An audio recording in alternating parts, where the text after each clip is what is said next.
Welcome to Vendetta Sports Media. This is Eight Sided Freaks. Today we have myself and Jerry Walker. This is a in-between fight night type of card. Or type of podcast. So for those who have been watching us for a minute, know what that means. We're going to do a little bit of recap on last week's card. We're going to do a little bit of preview for this upcoming card. And then we're going to touch on some news. And thankfully, we do actually have some fairly important news. Fairly important. One of them has to do with the title fight. So it's not like we're just pulling things to talk about here. It's legit news we've got at the end of the show. So that is the plan for today. Obviously, we're not touching on every single fight, not going in depth on a ton of fights, but just the important ones that are going on in last week and this upcoming week. So that is the docket for today. And I think it is a couple interesting fights. So I think it gives us a decent chunk to talk about as well. Oh, most definitely. Interesting stuff as always. And like you said, we haven't had news. I had a podcast where we touched on news in a while. So a lot's happened since then. Yep. All right, so we're going to start with the recap of last week's card, and that was headlined by Brandon Moreno and Amir Albazi. And for this podcast, pretty good outcome. Not going to say we're Amir Albazi haters. If someone put that label on us, I'm not sure I'd be able to defend us. No. but Brandon Moreno goes out there, and he looked very good. Goes out there, wins 50-45 on two cards. Then he gets a 49-46 on the third card. So pretty dominant victory. Jay, what'd you make of this performance from Moreno? I scored it myself 50-45. I thought he looked really good. I think this is the best he's looked in a while since really those title fights, the quadrility with, or whatever, if that's the right word, the quadrility with Davison Figueiredo. He looked really good, and he looked like he found a love for fighting again. Like, I know there was a little bit after his loss in Mexico City, he seemed down, wanted to take some time off because, as we've talked about on here before, he was headlining the Mexico City card. He was headlining, or not headlining, but he was a key part of that the first Noche UFC card. He's been putting Mexican MMA on his back and making it to leading it to what it really is now. I know there's been other big players into it, but he was the first true Mexican champion. So pressure's been on him, and I like that he's finally kind of doesn't seem like he feels the pressure as much. He just seemed like he was out there fighting, landed some good shots. I want to say he landed a couple takedowns. It is Wednesday when we're recording, and my memory was Saturday night, so it's a little bit foggy from it, but he just looked good. And I was still confused of why he was the one getting checked out by a doctor in between rounds. I think was it an eye poke that caused that? Yep. So yeah. So I mean, in my opinion, like you said, I scored at 50-45 as well. And, a lot of the similar things. And there was a lot of talk in the lead up of like, oh, Moreno is taking time off.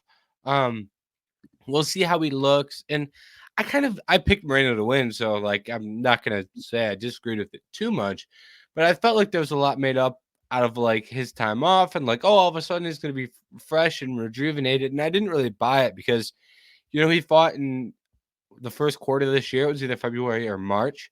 And I was like, well, that's not that big of a layoff to, two fights this year. It's not like he's been out for a year and really had the time to take some time off. But in practice, out there in the octagon, he looked really good and he did look refreshed. So I don't know what the vacation was. I don't know what he did, but it paid off. It paid off very well for him. And he's still only 30, but in terms of fight miles, Moreno's one of the guys who just has a lot of wear and tear, whether it be the Pantoja fight, the Royval fight, or the 4 fights against Figgy. Like, that just takes a toll on your body. So it looks like he, took some time off and came back better. I think just from a purely athletic standpoint, that's the quickest his hands have looked in a minute. Like, there were points in that fight where I was like, oh, wow, his hands look sharp. And he was landing a lot as well. From more of a technical standpoint, he went out there and outboxed Albazi, mixed in kicks really well, fought with much more volume. So it made it a little bit easier for his hands to look good because he was leading the dance. And I think he found the flow state pretty early on and then kind of parlayed that into steamrolling some of those later rounds. But regardless, you still have to go out there and do it, right? And he did the thing, and he went out there and looked really good. So I was really impressed with Moreno's performance. On the flip side of things, for Albazi, it was a weird performance because Yeah. I really thought he was going to wrestle more, and I'm sure that was the game plan. Like it had to have been. And he didn't really wrestle that much. Even when he did wrestle, he landed a takedown, and Moreno was back to his feet in 2 seconds. Moreno did a great job defensively in the grappling scenarios, but they were minimal.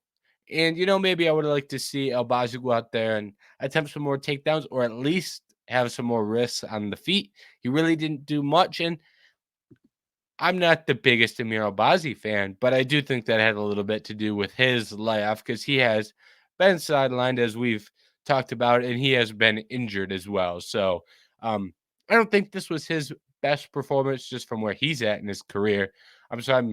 I think this next one for Albazi is going to be really important just based off we didn't really see much that time, and it felt like a lot of ring rust for him. Absolutely. I mean, I want to say the last time he fought was a win over Kai Kara France, which we have our opinions on that fight.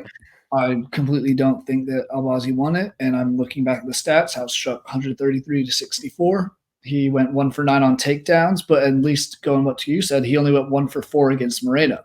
So he was at least taking down more often against Kai Kara France, and he was getting stuffed every time. Kai Kara France, on the other hand, went 2 for 2 on takedowns. That's beside the point. I'm still not sure how Albazi won that fight, but I think it's a pretty bad one. It's a pretty bad one. A little bit in this one. And I do think he needs to go back to the board because going 1 for 4 when you're only landing 63 strikes total in a 25-minute fight, that's not great. You look at Moreno. Sure, he went 0 for 1 on takedowns, but he landed 132 strikes. Almost double what more than double what Albazi was doing. So the production was just there, the output was just there, and there's a reason the judges scored this, and we scored it 50-45. Yeah. Let's swing it back to Moreno. What are you looking forward to next for Moreno? I think it's an interesting discussion for Moreno. It's never easy because he has fought Royval, he's fought Kai Kara France, he has fought Figgy's gone, but he fought Figgy 4 times. He's fought Pantoja. So this weight class is for Moreno has gotten to the point where there aren't a lot of options unless you start going towards the rematches. Are there any new options that intrigue you? Are there any is there a rematch that sticks out to you? What do you like for Moreno moving forward? I mean, I would have said like the Alex Perez fight, but Alex Perez is coming off a loss. That's just someone who he hasn't fought yet in this division. That's just the reason I lean there. I wouldn't be opposed to another fight with Kai Kara France just to see how much they have both, if not improved. I still think that Kai Kara France deserves the next title shot. I don't think it should be. Was it Tatsuro Taira's getting the shot against Pantoja? No, it's Kai Ascara. Mm-hmm. Then maybe the Tatsuro Taira fight against Brandon Moreno. I was thinking because for some reason I thought he was the one getting the shot, but he's fought in the UFC. So maybe that one to see how that goes, or at the same time, it could be Kara France for the next title shot. The outside shot I want to give is Asu Almabayev, just because he's still undefeated. He's looked really good in his last fight, beating the hell out of, oh God, who did he beat? Was it Steve Erceg? No, it wasn't Steve Erceg. No, Nicolau maybe? No, it was Nicolau, who's not on the rankings anymore. Oh, he got cut. I missed that news. But yeah, upcoming prospect. See how he compares to one of the best in the division. That was kind of my 3 shouts, but really it's either Taira or Almabayev. Yeah, and I think this is a tough one too, because you kind of have to first you kind of have to parse out where you want to go with the next title shot. And you have Royval, Moreno, and Kai Kara France, who I think Royval and France have a serious case to fight for the title. And I don't know that you can put Moreno in there against either of those guys for a rematch when, if anything, those two should fight each other, or maybe you just give Royval the shot. And then I kind of thought to myself, well, why don't, if Pantoja beats Kai Asukara, why don't we do Moreno versus Kai Asukara? Yeah. And then I thought to myself, well, a couple weeks ago I said that for Kai Kara France. I said we can do Kai Kara France versus Asukara if he loses. So that kind of, makes a little bit of a tougher proposition, because I do think if you give Royval the next shot and then say Asukara loses, you get a straight up fresh match with Asukara. But then you kind of have to figure out whether you want to screw Moreno or screw Kai Kara France, because Asukara can only fight one of them. Yeah. And then from there, I think you're looking at guys in Urseg and Kopp who are 8 and 9, who I think is pretty unanimously thought that they're both pretty good fighters, but they're not high in the ranks. So I think those would be some names as well. Fresh matchups for Moreno. I think that could be one where, it's not the one that gets you a title shot, but you beat them.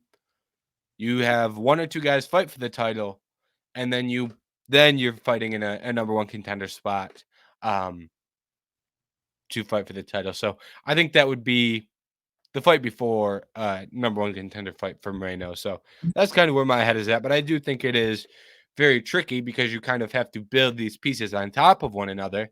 And if next week we see a fight announcement for one of these guys, and Cobb does have a fight booked, by the way, I should mention that, so he would have to win his fight. But like, you could see a fight booking for one of these guys, and like you could see Ursa gets booked for 312 against someone else. Now all of a sudden your plan is falling apart. So I do think it is a tricky one to figure out. I also think it's tough because you just go out and beat the number 3 guy in the world. It's not like he beat a significantly lower ranked guy. It's just he has fought everybody, and that's the issue with this flyweight division, is that it's been so congested at the top and so dominated really by like 4 or 5 guys over the last 5 years that it's hard, and it's weird trying to find these new matchups because you have to reach lower because these guys are still up there. Yep. And credit to the UFC as well for bringing Kai Asukara. I think that was, if you're going to go make a splash in free agency, I think that's a pretty good one. Considering the fact that they're looking for fresh matchups. I think it's a pretty good way to do it, is by bringing in a new fighter to help accomplish that. So I think that was a smart move. As well, we've talked about that previously. Just wanted to mention that again. And then on the Albazi side of things, I think that Suro Tyro would make a lot of sense, both coming off losses. They've lost a 1 and 2, book them against each other, so you can stick around in that top 5. I don't hate that. And then Asu Amabayev, I think, is another good one for Albazi. I think you could match up Tyra, Asu Amabayev, and Amir Albazi however you want between those three, and makes a level of sense. I think, 2 of the 3 are coming off losses. They've all fought very frequently. That one would probably come down more of logistics as to who's ready when. Yeah, I'm with you. I think that those are the 2 guys I had lined up as well. And I don't know. I really like Almabayev. I don't know why I'm struggling with his name today. It's just one of those days. But I've really enjoyed watching him fight, and he's looking good. So giving him a guy who was one fight away from fighting for the title, one of the top 3, 4 guys in the world on paper or on the rankings wise, why not? And then, yeah, same with Tyra coming off a loss. Yep, I agree. All right, let's swing it over to the co-main event for UFC Edmonton. Rose Namajunas versus Erin Blanchfield. This ended up being a Blanchfield decision win. Went through a couple different stages here. Rose won the first 2 rounds pretty cleanly. And then in round 3, Blanchfield started to get her game going a little bit. Rose got a little fatigued, not like, a cardio dump where she can't stand, but she fatigued enough to where Blanchfield, who doesn't really fatigue at all, could pull ahead, and those two things happening at the same time led to Blanchfield pulling ahead, winning 3, 4, and 5. And then in round 5, got to some dominant positions. I wouldn't say she was necessarily close to finishing the fight, but she got to crucifix, landed some elbows. She certainly got to some very advantageous positions. Nothing that was like, oh, stop this. But, your level of concern for a finish starts to rise when a fighter gets to those dominant positions. So, for Erin Blanchfield, it was a bounce back win after her first loss in the UFC to Manon Fior. What'd you make of Erin's performance in the co-main, 5-round co-main? I'm sure everyone picked up on that after I gave a 5-round description, but 5-round co-main event. I mean, she looked decent in those first 2 rounds. Rose came out and looked really good in that first round. I'll say especially outlanded her by 11 shots. So pretty dominant there. Then got the takedown for Rose. Then it was like what you said. It seemed like she gassed because let's do the math. Rose landed 45 total strikes in rounds 3, 4, and 5. Blanchfield landed 48 in round 3, 43 in round 4, and 55 in round 5. And I know some of those were crucifix positions, some ground and pound stuff, so those kind of add up that way. But still, she dominated those last 3 rounds and looked really good and looked like the fighter that we all expected to keep moving up these rankings until she ran into another monster in Fior. Yeah, I think one of my takeaways from this fight that I think in the long term, I think as a podcast, we were all pretty spot on this. And this goes back to even before the podcast started, back when we were doing it as the Daily Show. One of the things that we've talked about this women's flyweight division a lot, actually. We've broken down a lot of these fights, a lot of these fighters, and we've talked about Erin Blanchfield a lot. And I'll just speak for myself. I thought Erin Blanchfield was the best flyweight on the world. I think I was wrong, but I also thought that Manon Fior was the second best flyweight in the world. When they were fought, when they were booked to fight, I thought that was the matchup between the two best girls in the division. I was ultimately wrong about who I thought was the best. Manon was better and proved it. But I do think in hindsight, this is the type of performance that kind of validates that, where even though Blanchfield lost that fight to Manon, she comes back, gets this one back over Rose. And I just think in the long term, I think when she's not fighting Manon Fior, she's going to be a lot better off. She's going to be in there with fighters who either aren't as good of grapplers or aren't as physical. Manon Fior is pretty good, and once you see her in there, she's pretty big. I didn't realize how big she was until, I've written a lot about Blanchfield, and one of the things is her physicality. I've always said she's really physical. And then Manon Fior is in there, and she's way bigger than her and shoving Blanchfield around. And I was like, all right, well, I missed the size differential on that one. So, but point being, and a lot of these other matchups, like Rose, are going to be easier matchups. And I think she could have probably won this fight even cleaner if she would have went to the grappling sooner. Maybe she timed it well and got the decision win, but the first takedown she landed really looks like it had an effect on Rose. What would have happened if she would have got that takedown in round 1? So I think she still needs to make some improvements, get better at landing the takedowns, because she's very good once it gets to the ground every single time. But getting into the ground can be a little bit of a struggle for her. And I think we saw that. So I think we saw what makes Erin so good. And I think we also saw some of the flaws in this one. But for her, you see the flaws and you still win against Rose Namajunas. It's a pretty good night at the office.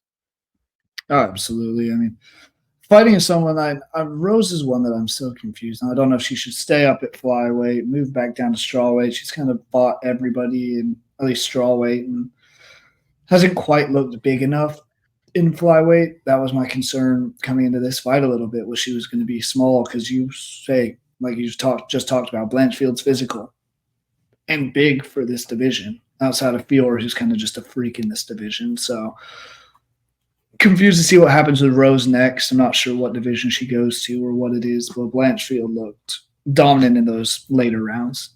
And that's what makes her scary and a real threat for a title, because you're not always winning a title in the first 2 rounds.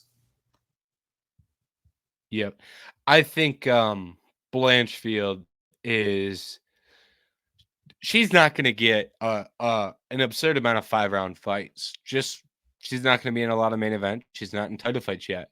This one worked out pretty well for her, 5-round co-main. But 5-round fights, like to me, if you're someone who's picking Blanchfield to win, when you find out it's 5 rounds, you're like, oh, well, yeah, I'm going to take Blanchfield. Like I was having a little bit more of a debate when it came to a prediction because I thought Rose could steal 2 rounds off running and jabbing and point striking, and she ended up doing that. But when I found it, when I remembered it was 5 rounds, I was like, oh, never mind. We don't even have to worry about that anymore. And it became a lot easier of a pick for Blanchfield. So 5 rounds moving forward for her is something that is important.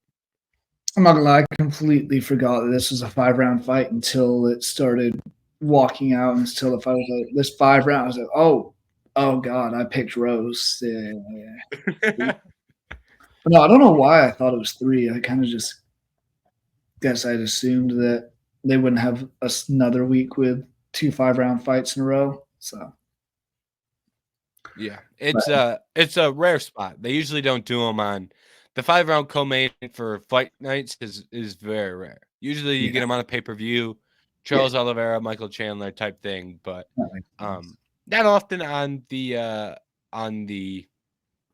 fight night. And I think it honestly, I think it was because it was supposed to headline and it was probably signed for 5 rounds. Oh, okay. Supposed to be a headliner, then got bumped down to the co-main. So I think that's kind of how it logistically played out. I mean, at the end of the day, it's still putting some respect and showing more respect on women's flyweight fighting in general. So Yep. All right, moving forward, I think the next fight for Erin Blanchfield is Alexa Grasso. I think that's I don't know if you agree or disagree, but I think that one's a pretty easy layup. yeah, 100% agree with that.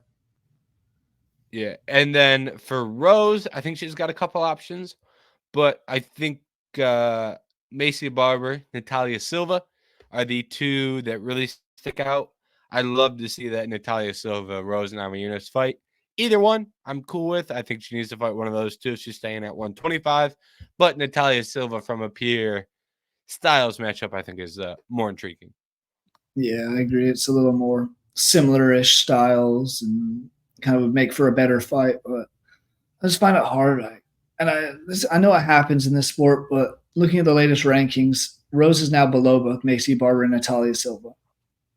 I don't know if those 2 would fight each other, Silva and Barber, but I feel like Rose, the way she did kind of lose and the way she hasn't been the same fighter as of late, don't know if she deserves necessarily to go up in the rankings, but I also don't know who she would go down to fight. So she's in a weird predicament. And I do you think she stays at flyweight though? Doesn't go back down to strawweight? I assume she stays at flyweight, and that's me predicting. I think if you were to if I were to be asked the question, which weight class should Rose go to if she wants to win the title again? I think that's strawweight all day. Okay. But I think she is pretty. I would guess that she stays at 125, and I really don't. Honestly, don't. I'm not that optimistic about a run for her at 125. I thought her run thus far at 125 was not that great. She beat Amanda Hebos, who is a tweener between 115 and 125, just like Rose. And then she beat Tracy Cortez, who took the fight on short notice. And I'm not sure Rose wins that fight if Cortez isn't stepping in on short notice at elevation. Doesn't mean she doesn't, but I'm not convinced that she does. No, I agree with you there. The one last thing I'll add here is I think Rose is in a position at 125 where if you give her Barber or Silva, the UFC can kind of use that as a nice name for either of them. Yeah. As you're working towards the title, yeah, you're not really moving up the rankings necessarily with the win, but when you get there, you got the highlights against Rose. You can say she beat Rose, so I think that is would be a reason for either of those girls to take that fight. Yeah. All right. Let's hit some final thoughts on UFC Edmonton. The main card and prelims were, I'm not going to say great, but I don't think they were terrible. There were a couple recognizable fighters. Some of those recognizable fighters did things that you recognize them for doing in a not good way. Yeah. Some disappointing performances that you kind of expect or would hope would go the other way for some of these fighters. Some fighters, the opposite side of that. Some fighters stood out in a positive note. Either side of that coin, positive, negative. What are some things that stuck out to you on the prelims or the remainder of the main card?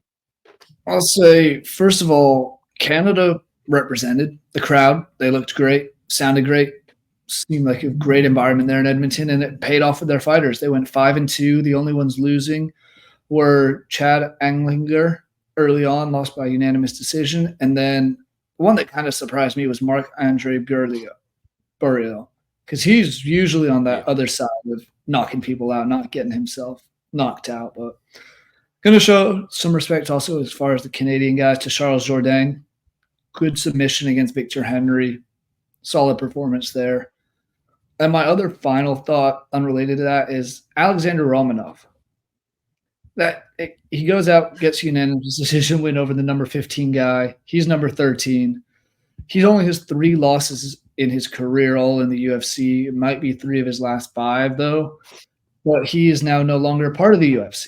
So I find that just interesting because you look at the guys who he lost to. Jailton Almeida, kind of a dog at times in that division. Alexander Volkov, one of the best in that division in terms of longevity. He's been around forever, fought everyone. And then Marcin Tybura, very much hit or miss on that at elevation. So, and it was a majority draw or decision, so it wasn't even unanimous. Yeah. So the Romanov situation, from what I've seen, he's not on the UFC roster, but it sounds like he's a free agent, and so he's not someone that they cut. He's Okay. not someone that they had a deal ready with to bring back, but they're like not like closing the door. It sounds like. So it sounds like Romanov is in this like limbo. Is he going to resign? Is he going to go somewhere else? Heavyweights who are a slight bit decent, you never know. You may end up in there for $2 million against Francis Ngannou. So you kind of have to at least test the market for a second before you resign. PFL might sign him up as a former UFC heavyweight, now taking on their new PFL former heavyweight champion. Yeah. That'd be something the PFL unfortunately, I think that's a real possibility. God. All right, so he survives that fight. It's funny because he might be able to Romanov is in this weird ground where he may land a slam and it'd be really funny to see him slam Ngannou. But then he would gas out after picking him up once and then just get baptized. It could honestly make for a pretty funny fight for the PFL, which for them is comedy's a form of entertainment. They're not putting out much that's entertaining at all. So maybe give it a try. I don't know. Yeah, screw it. All right, my final thoughts here. Similar to what you said, Charles Jourdain. He looked good. That was his 135-pound debut.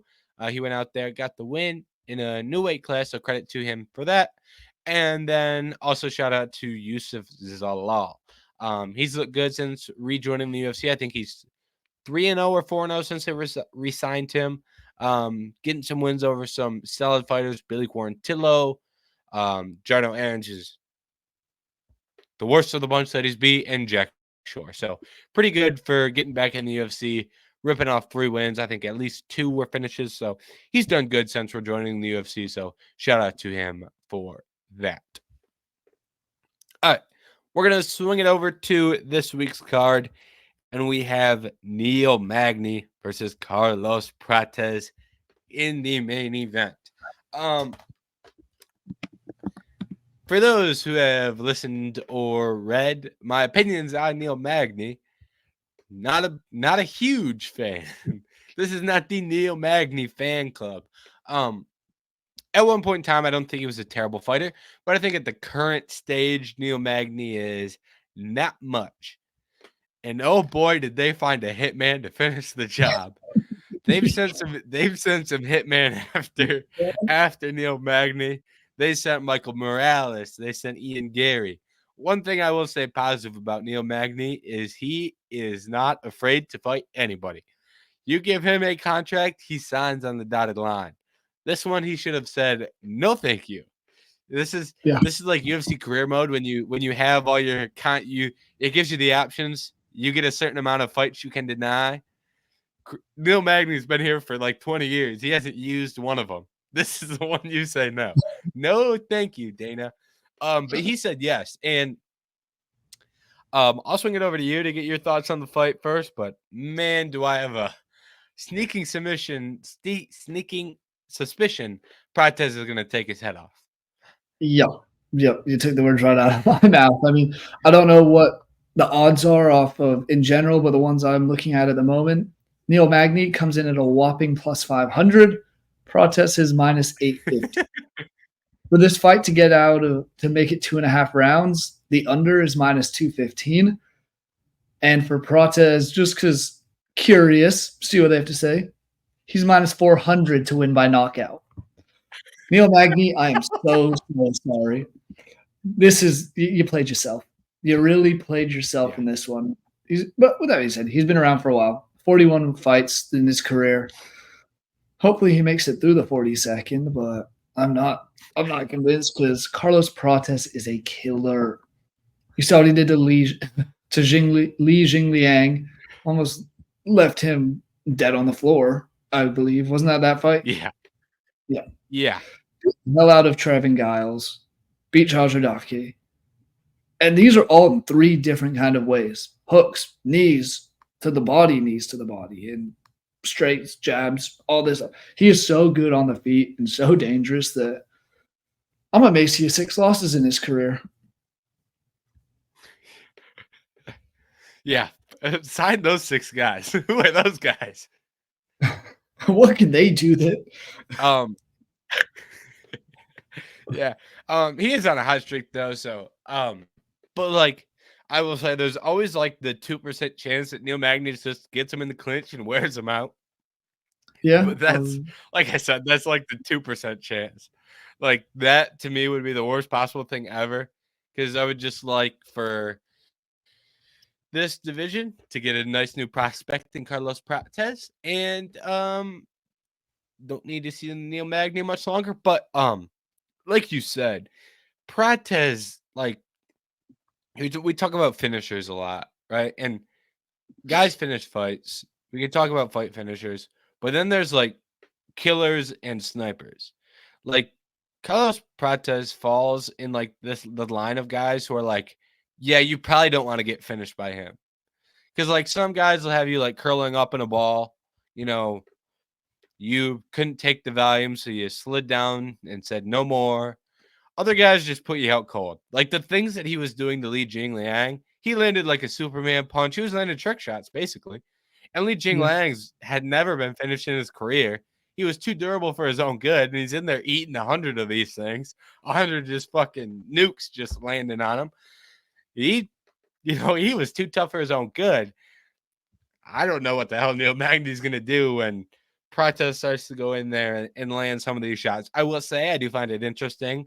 Magny is a longer guy, and just from a body shape perspective, Magny is unique for one of 2 reasons.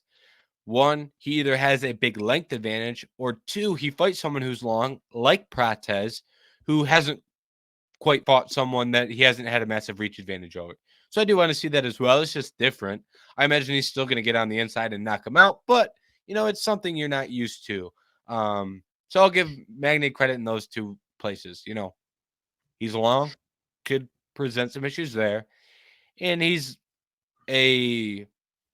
can drag you to the swamp in the clinch. He can kind of wear you out in there. So I'll give him those 2 respects. But like I said, I think this is the hitman sent to finish the job.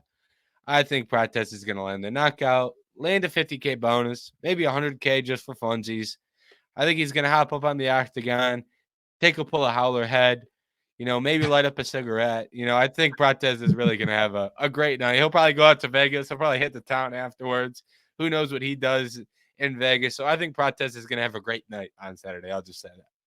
Yeah, I'm with you. I do think it is time to see Neil Magny fall out of the rankings for the first time in God knows how long. But hey, I will put this out here. Since he fought Shavkat Rakhmonov, the first of all these upcoming welterweight talents, he's lost in one alternating, whatever the word is. He's alternated wins and losses, and he lost his last time out. So you're saying there's a chance. But no, I mean, it sounds like to me. There is always a chance in the sport, and that's part of what makes talking about it so much fun is and watching it even more is you can say like, hey, there is a way for him to win. If not, I don't think he would be taking this fight. I think he would have used his one of 3 UFC mode declines, but realistically, I don't see it happening. Prates is just too dangerous. And you brought up the length. That's where his knees come into play. And if he gets inside and he gets in the clinch, say Magny gets him in a clinch, suddenly the knees start raining down in your stomach. That doesn't feel good at all. Might take a toll on Magny because Magny's 37 years old now. I don't think he has much left. I don't know if he would retire after this fight, but I think if he gets flatlined, I think he might have to. Yeah, I don't think retiring after this one's a good idea because I don't think he's going to have the opportunity to do the gracious, I'm going to lay my gloves in the octagon. I think he's going to be, Neil, wake up. We're going to the hospital. I think that's going to be the case for him here. So he'll take one more against, Tony Ferguson or something and retire off that one. Given the loser of Nick Diaz and Vicente Luque. Yeah, exactly. All right. We'll leave it there for the main event.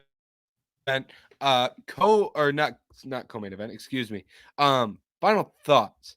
We're obviously not gonna go in depth on some of these fights, but we will hit some final thoughts just for those of you watching at home. We can point out some things that may intrigue us. Unfortunately, the card did get kind of shot down a little bit. We had Cody Garbrandt pull out of his fight with Miles Johns, which stinks. Not having Miles Johns is whatever. Not having Cody Garbrandt kind of stinks. So even if they find Johns a replacement, you're like, oh, okay, I got it's not. You're not pumped about it either way. So, Jerry, out of what we have left of this card that has kind of been hit with bumps and bruises along the way, what stands out to you? I mean, one guy I'm really curious to see because it looks like he's the favorite is Damon Blackshear. Last time out, he fought, I can't remember his first name. I know it's Jackson, but he got knocked out in 18 seconds. That's a hard one to come back from like that. So, the fact that he's a favorite, I'm curious to see how he does against Corey Stamen. Not a bad fight, just in more interest in that one. And then the other one that I'm sure you can expand more on, Gerald Meerschaert welcoming Renier de Ridder to the UFC. De Ridder is a former two-division champion and won. So the fact that was 16-0 before he lost his titles back-to-back fights, lost light heavyweight and then lost the middleweight one. I'm intrigued to see what he has and what he offers to the UFC. And crazy thing is he lost both those fights to the same guy. So there was that guy came and took his double champ status within quite a while of each other. But this will be his third fight this year as well. If he was that legit I respect one. One is a solid promotion out of, what is it? It's an Asian promotion, isn't it? Yeah.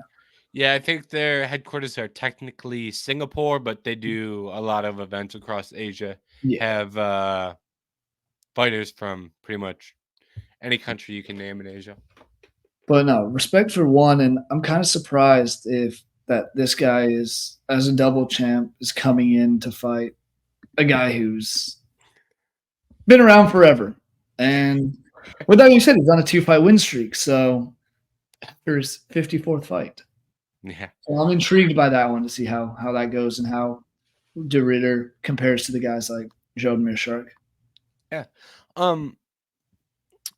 Gerald Meerschaert, it's all good in my book. I picked him to beat Edmund Shabazian as like a plus 225 dog. Had the submission prop, had the sub round 2 prop. So listen, I'm a Gerald Meerschaert fan now. You can't turn my back on the guy now when you're cashing tickets. And he's an underdog again. Who knows what I'll do? But you know, I do think that it's an interesting matchup because I'm not going to pretend to be an expert on De Ridder. But from what I've gathered, he's a BJJ guy, and this matchup is BJJ guy versus BJJ guy. Gerald Meerschaert really can't do much of anything except throw a kick to the body and grapple. And when I say grapple, it's more like jiu-jitsu. He doesn't really land takedowns that much. He doesn't really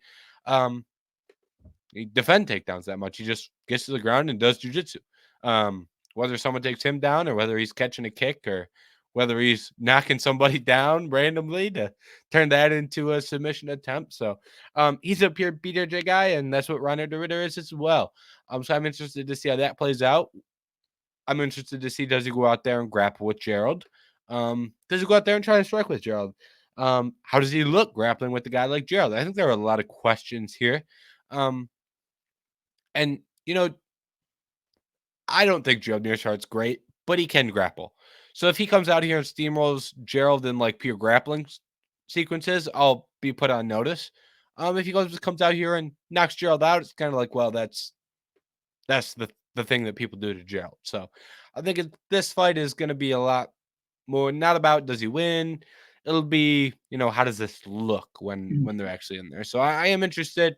You kind of have to pay attention when you have double champ making his debut against anybody. But I think Gerald Meerschaert presents a specific set of skills, and I'm interested to see how he matches up against those skills for a guy entering the UFC. All right. Some other ones on this card. We have the new co-main is Ricky Turcios versus Bernardo Sopaj. Turcios is the Ultimate Fighter guy that a lot of people know. Sopaj is really good, and he made his UFC debut on short notice against Vinicius Lockdog Oliveira. And that fight was going well for him until he got hit with a nasty flying knee. It's one of the best highlights of this year. Yeah. But he was put out cold, bad 6 months ago. Like, I think it's absolutely insane that this guy's stepping into an octagon, albeit he's fighting Ricky Turcios. It's not like he's in there with a knockout specialist, but like, my goodness. Just a fair warning to anyone watching this one. Just know Sopaj was, in terms of like knockouts I've seen happen live and been like, I don't know if that guy's gonna live. That one's like up there pretty high. Sopaj getting need to the shadow. We'll just say the shadow realm. He went somewhere where you don't want to go. So interested to see how he does. If he can get the win, all credit to him because who knows what he has gone through the last 6 or 7 months since he's fought.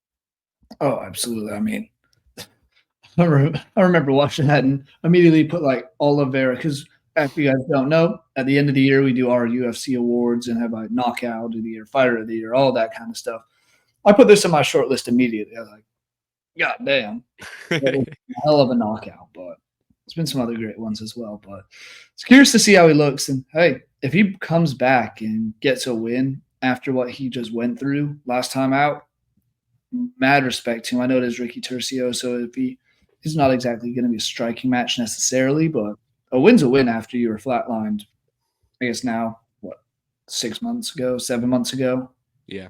Oh, about 8 months ago, actually, because they fought in March. So, still, we saw what happened with Volk. Yeah.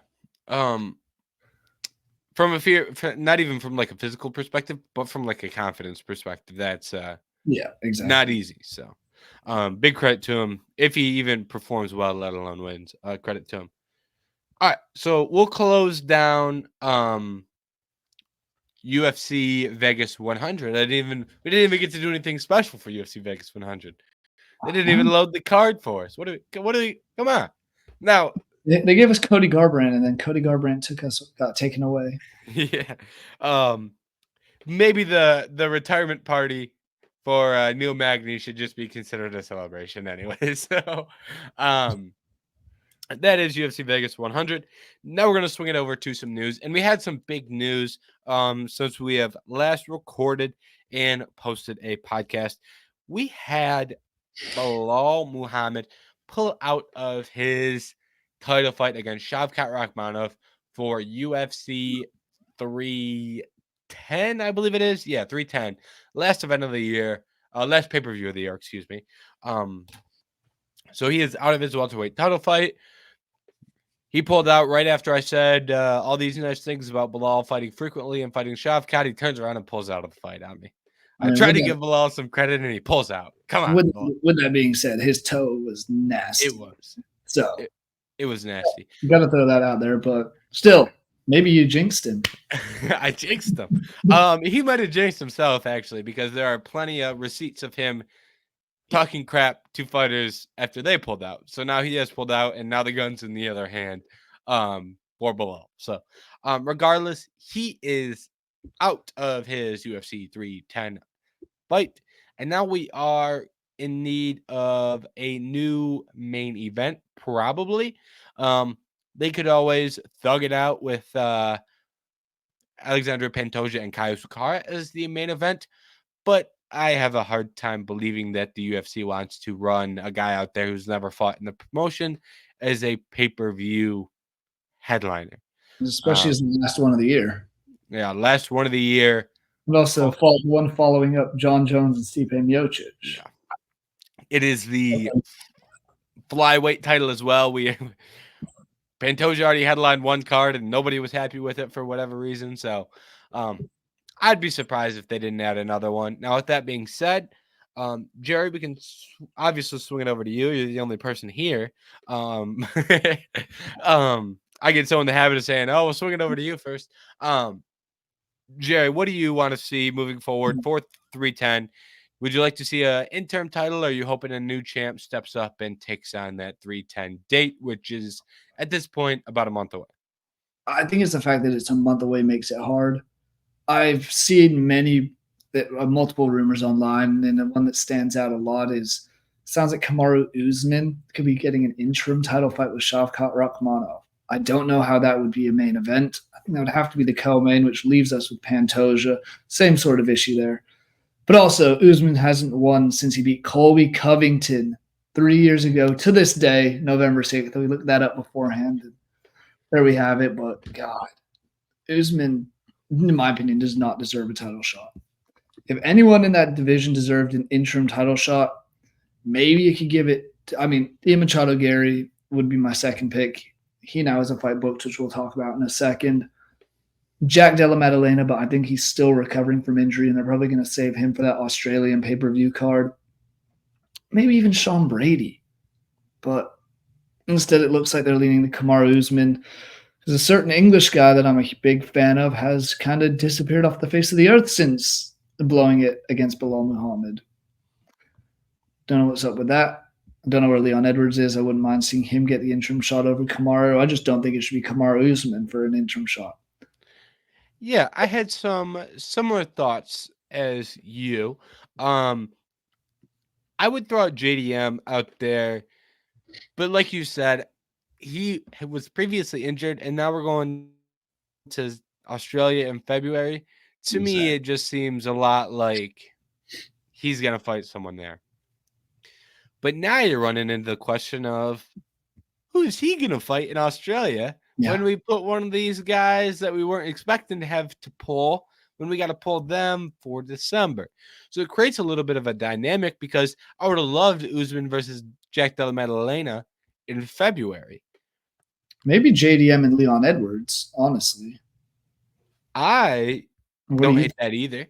I don't hate that at all. But what I was going to throw out there was I think Leon should get the shot as well. I imagine the UFC would hate the idea of having to run back Belal and Leon again. But I do think this would be an all eggs in the basket push towards Shavkat Rakhmonov. Because if Shavkat Rakhmonov goes out there and performs well against Leon Edwards in an interim title fight, that it's hard to say legitimate. And it all depends on how you want to view the interim titles. But sorry. As far as an interim title win goes, beating not the current sitting champion, but the champion before him, who had only lost to the sitting champion on his current run, I think is a pretty good achievement for an interim belt. You look at some interim belts, like Yair Rodriguez beating Josh Emmett. You go, dude, how much do we care about that one? Yeah. I think this one would be one that you'd have a lot of respect for, and I think it would really raise Shavkat's level to the public heading into a title fight against Belal. Because for as much as the hardcore fan loves Shavkat, I don't think he is as well known to a general public just because he has been sidelined for so long, sitting and waiting for that title fight. So I do think it's important that he fights on that 310 card so we can get him back in there. And I think Leon's a name that makes sense based on what we have. But similar to what I said earlier, if you were forcing me to lay out a prediction, I would probably say they're going to give it to Usman if I had to guess. When the way they keep around some of these veteran welterweights like Colby Covington, they kept Jorge Masvidal around for far too long as well. I can see Magny.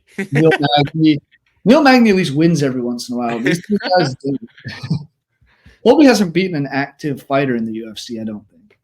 Like a currently active fighter. So, yeah. Just throwing all that stuff out there.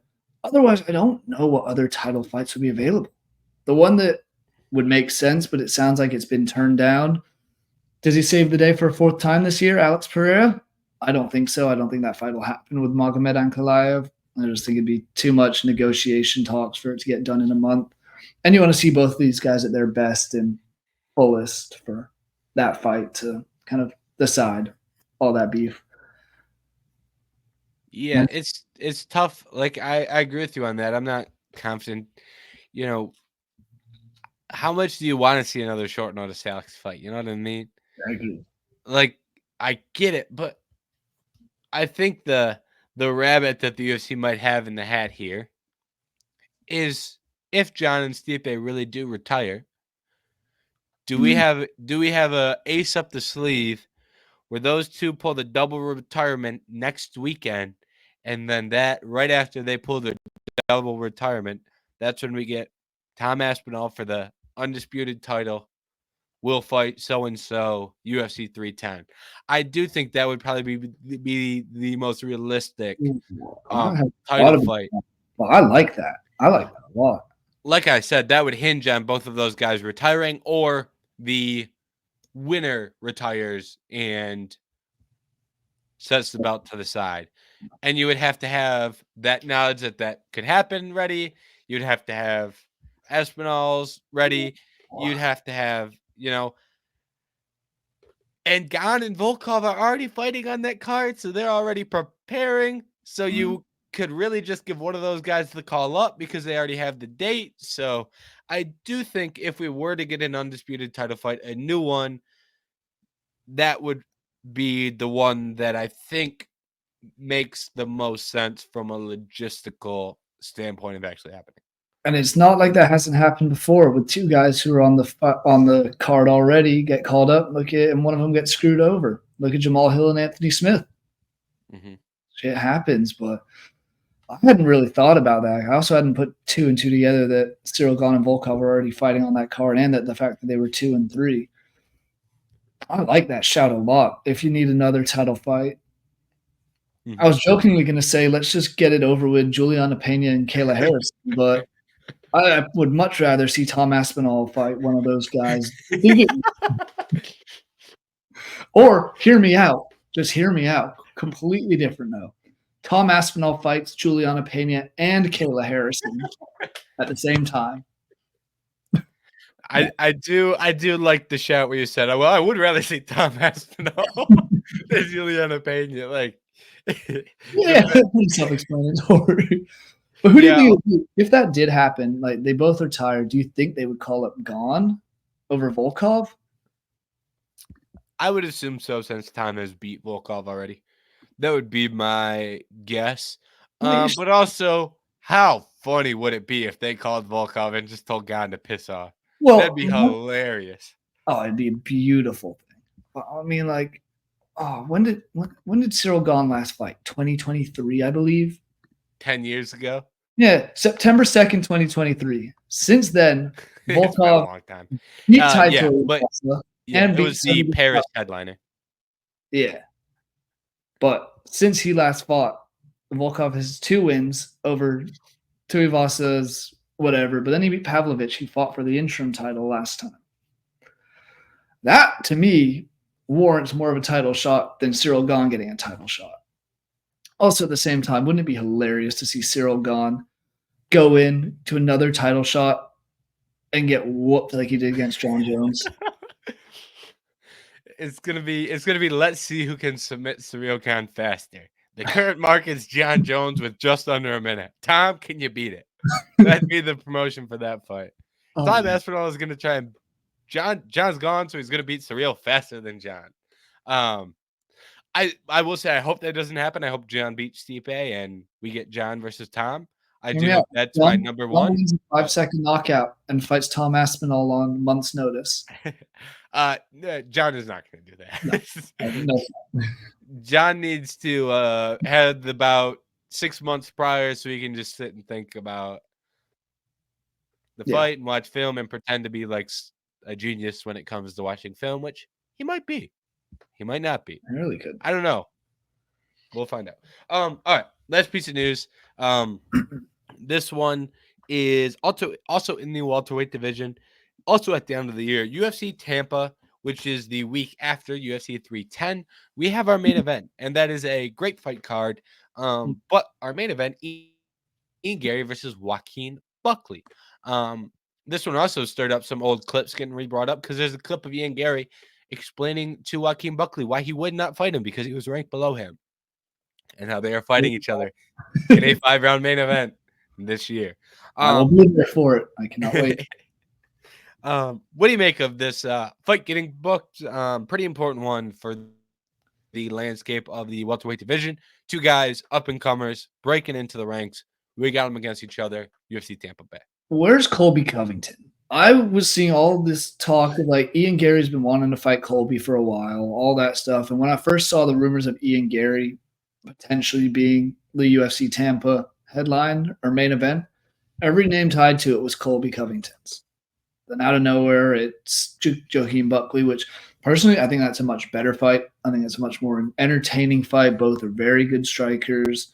Both are kind of well-rounded in other aspects as well. And I think it's just going to be an entertaining one crowd-wise because you know how the Irish are. Joaquin Buckley always puts on a show, loves to talk.